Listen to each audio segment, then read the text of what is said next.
Voilà donc un salto arrière.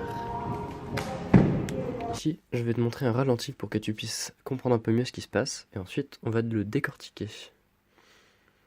Donc alors, le salto, il peut se résumer en quelques actions importantes.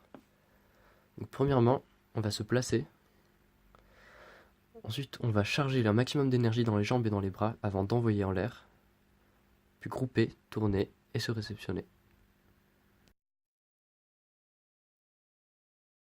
Déjà, il est évident que le salto ne se fait pas tout seul. En fait, la rotation est permise grâce à un certain angle d'envol et une poussée qui est désaxée par rapport au centre de gravité.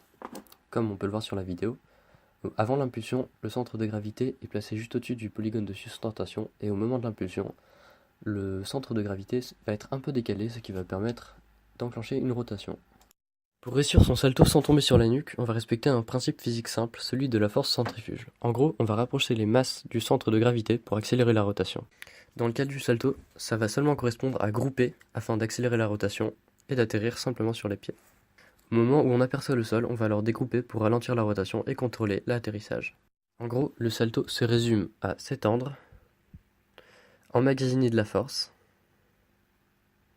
sauter en chandelle, grouper, se repérer dans l'espace et amortir la chute.